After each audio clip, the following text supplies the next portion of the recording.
എനിക്ക് നിങ്ങളോട് ഇവിടെ പറയാനുള്ളത് ഒരു പഴയ കഥയാണ്.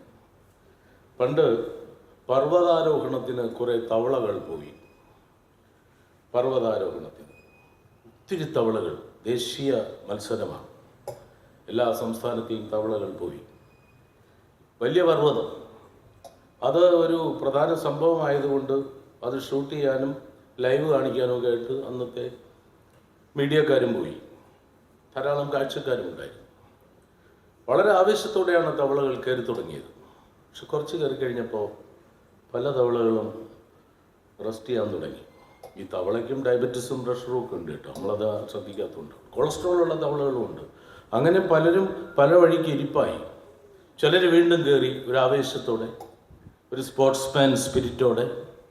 ഇങ്ങനെ കയറി ഏതാണ്ട് പകുതി പോലും ആവുന്നതിന് മുമ്പ് മിക്ക തവളകളും ഇരിക്കുകയോ തിരിച്ച് നടക്കുകയോ ചെയ്യുമ്പോൾ ഒരു തവള വർദ്ധിത വീര്യത്തോടെ, നിശ്ചയദാർഢ്യത്തോടെ, ലക്ഷ്യബോധത്തോടെ, വിജയ സ്വപ്നത്തോടെ കയറുന്നു. അങ്ങനെ കയറുമ്പോൾ കുറേ പേര് അയാളെ കൈയടിച്ചു. കൈയടിക്കുന്നതിന് മുമ്പ് കുറേ പേര് കൂവി. ഈ കയറിയ തവളയെ കൂവിയതൊന്നും അയാൾ ശ്രദ്ധിക്കാൻ പോയില്ല. അയാൾ വീണ്ടും കയറിക്കൊണ്ടിരുന്നു.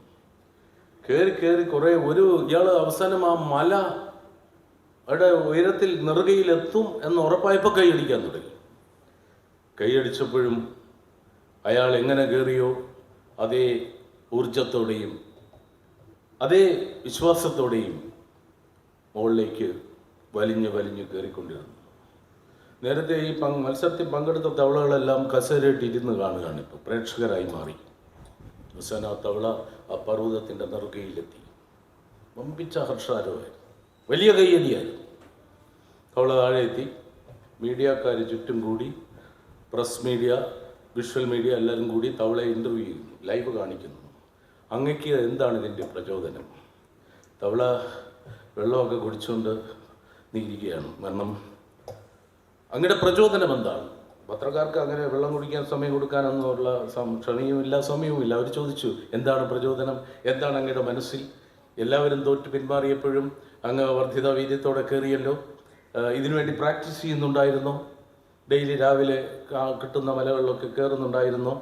എങ്ങനെയാണ്? മരുന്ന് വല്ലതും കഴിച്ചോ? ഒരുത്തൻ ചോദിച്ചു, ഉത്തേജക മരുന്ന് എന്തെങ്കിലും?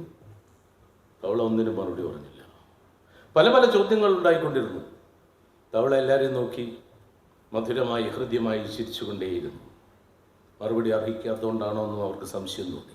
അപ്പോഴാണ് ഈ തവളയുടെ അളിയൻ അവിടെ ഉണ്ടായിരുന്നത്. അയാൾ വിളിച്ചു പറഞ്ഞു, അയാളപ്പം എത്തിയതേ ഉള്ളൂ, അവനോട് ചോദിക്കണ്ട, അവൻ പൊട്ടനാണ്. തവള പൊട്ടനായിരുന്നു എന്ന് പറഞ്ഞാൽ ഇവരെ നിരുത്സാഹപ്പെടുത്തിയല്ലോ. ഇതൊന്നും അവൻ കേട്ടില്ല. കൂവിയതും കേട്ടില്ല, പ്രോത്സാഹിപ്പിച്ചതും കേട്ടില്ല, കൈയടിച്ചതും കേട്ടില്ല, ഒന്നും കേട്ടില്ല. ഇപ്പം ഇവർ ചോദിച്ചതും കേട്ടില്ല. ആള് പൊട്ടനാണ്. അതുകൊണ്ടാണ് turn A duff year towards criticism എന്ന് പറയുന്നത്.